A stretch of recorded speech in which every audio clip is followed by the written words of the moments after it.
అటు తర్వాత సమస్తమును చదవండి. ఎరి ఎరిగి లేఖము నెరవేరినట్లు నేను దప్పుకొనుచున్నాను. చూడండి, ఐదో మాటగా ఆత్మల దాహము అనే పదం మనకి గుర్తొస్తూ ఉంటుంది.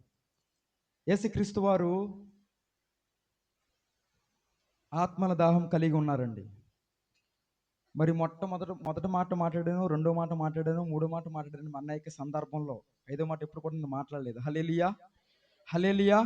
ఎందుకంటే ఈ 4, 5, 6 మాటలు కొద్దిగా ఆధ్యాత్మికంగా వెళ్ళి మాట్లాడుతూ ఉండాలి. హల్లెలూయా. ఐదో మాటగా ఆయన ఆత్మల దాహం కలిగి ఉన్నారు. అక్కడ చూడండి, 69వ కీర్తనలో 21వ వచనంలో అది నెరవేరబడిందండి. సమస్తమును పూర్తయినట్లు తెలిసి లేఖనము నెరవేరాలని ఆయన ఈ మాట చెప్పారు.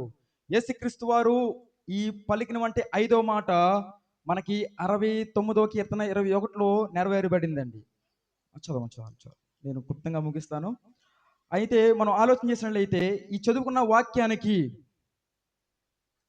ఆయన శారీరక ఆవేదన కాదండి, ఆత్మల దాహం కలిగి ఉన్నారు. ఏ దాహం అమ్మా? ఆత్మల దాహము కలిగి ఉన్నారు. శారీరక దాహం అంటే చూడండి, మనకు దాహం వేస్తుంది అనుకోండి, వాటర్ బాటిల్ తెచ్చుకొని తాగుతాం. మన గృహంలో అయితే ఆ బిందు ఉన్న స్థలానికి వెళ్తూ ఉంటాం, లేదా ఫ్రిడ్జ్ దగ్గరికి వెళ్తూ ఉంటాం.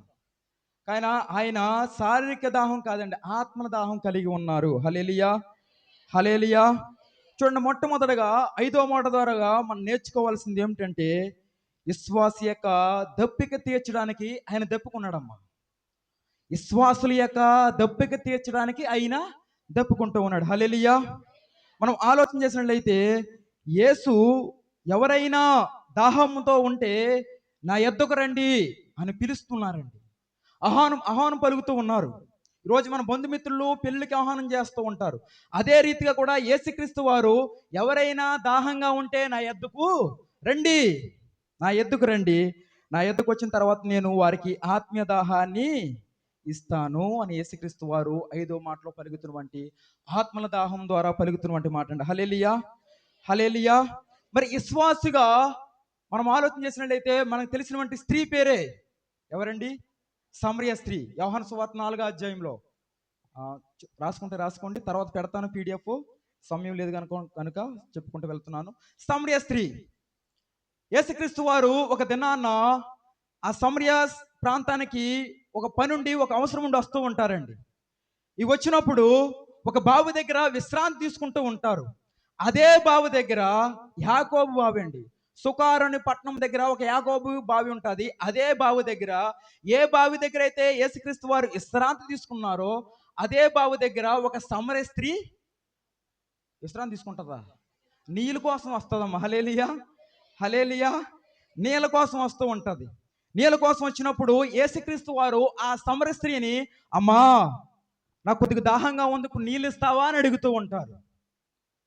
నువ్వు యూదుడివి, నేను సమరణి అని మీకు మాకు సాంగత్యం లేదని ఆ సమరయ స్త్రీ ఒక మాట పలుకుతూ ఉంటుందండి. అయ్యా బోధకుడా, నీకు మాకు ఎటువంటి సాంగత్యము లేదు, నువ్వు యూదుడివి, మేము సమరయుని, కాబట్టి ఈ బావిలో నీళ్లున్నాయి, తీసుకొని తాగంటే మళ్ళీ మరొక మాట అంటుంది ఆ సమరయ స్త్రీ. ఏమిటి ఆ మాట అంటే, బోధకుడా నీ దగ్గర ఏ వస్తువు లేదు కదా, మరి ఎలా ఈ బావిలోంచి నీళ్ళు తీసుకుని తాగుతావు? అవునండి, ఈరోజు బిందులోంచి నీళ్ళు తీసుకుని తాగాలంటే ఒక గ్లాస్ ఉండాలి, ఒక బకెట్లోంచి తీసుకోవాలంటే ఒగ్గు ఉండాలి. అదే ప్రశ్న అడుగుతుంది సమరయ స్త్రీ యేసుక్రీస్తు వారిని. ఎలా తాగుతావు ఆ బావిలోంచి నీళ్ళంటే యేసుక్రీస్తు వారు మంచి మాట అంటారండి. ఈ బావిలో ఉన్న నీళ్లు తాగితే మరలా దప్పుకుంటాడు, కానీ నేను ఇచ్చిన వంటి నీళ్లు తాగితే, జీవజలముల నీళ్లు తాగితే ఎప్పటికీ దప్పుకొనడు. హల్లెలూయా, హల్లెలూయా. గట్టిగా చెప్దామా? హల్లెలూయా. ఆ మాటకి ఆ సమరయ స్త్రీ యేసుక్రీస్తు వారికి మాటకు లోబడి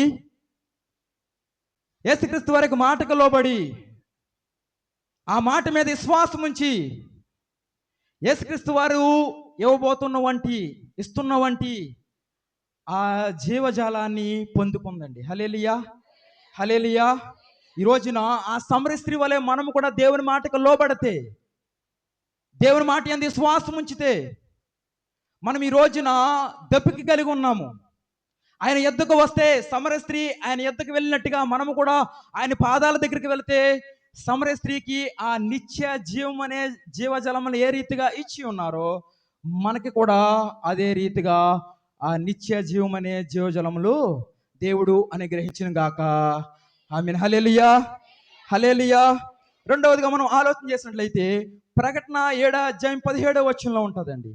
జీవజలముల బుగ్గల ఎద్దుకు వారిని నడిపించడానికి యేసుక్రీస్తు వారు దప్పుకున్నాడు. యేసుక్రీస్తు వారు దప్పుకున్నారండి. ఏ ఎద్దకండి? జీవజలముల బుగ్గల ఎద్దకు.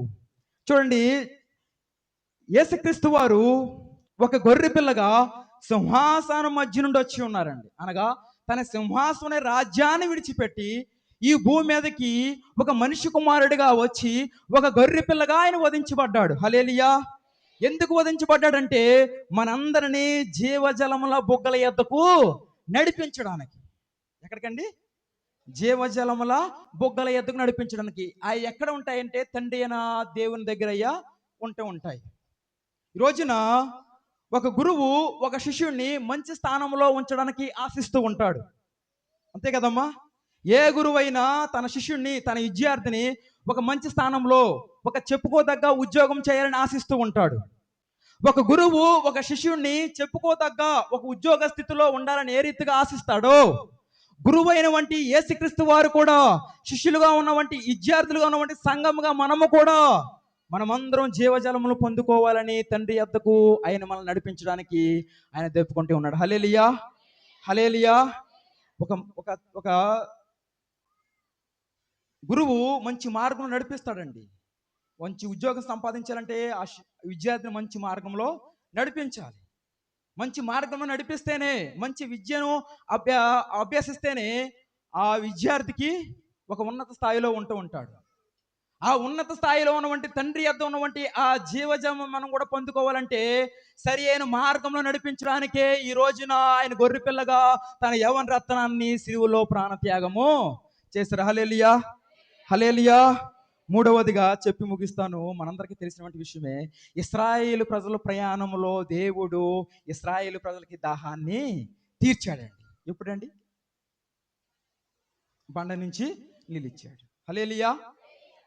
నిర్గమకాండము చందు ఉన్నాడండి? చందు ఉంటే రిఫరెన్స్ చెప్పు. రిఫరెన్స్ చెప్తాడు చందు.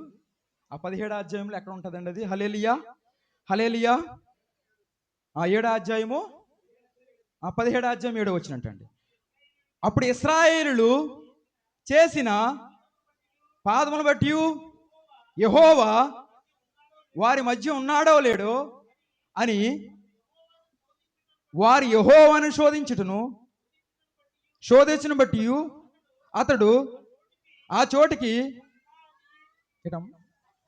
మస్సా అని మొరోబి అనియు పేర్లు పెట్టును. చూడండి.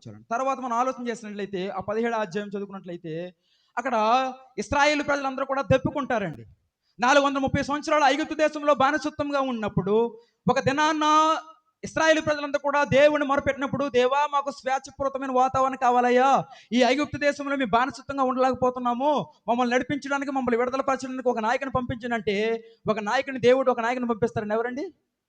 మోషేని పంపించినప్పుడు ఇశ్రాయేలు ప్రజలు అరణ్యంలో ఉన్నప్పుడు, మోషే మమ్మల్ని ఐగుప్తు దేశం నుంచి ఇక్కడికి తీసుకొచ్చింది మాకు చంపేయడానిక, తాగడానికి నీళ్ళు లేవు, తినడానికి ఆహారం లేదు, ఏమీ లేదు, మమ్మల్ని చంపడానిక ఈ యొక్క స్థలాన్ని తీసుకొచ్చింది అనగా మోషే దేవునితో మాట్లాడినప్పుడు, మోషే ఆ బండని నీ చేతున్న కర్రతో కొట్టనగా ఆ బండ నుంచి నీళ్ళు వచ్చేయండి. హల్లెలూయా, హల్లెలూయా.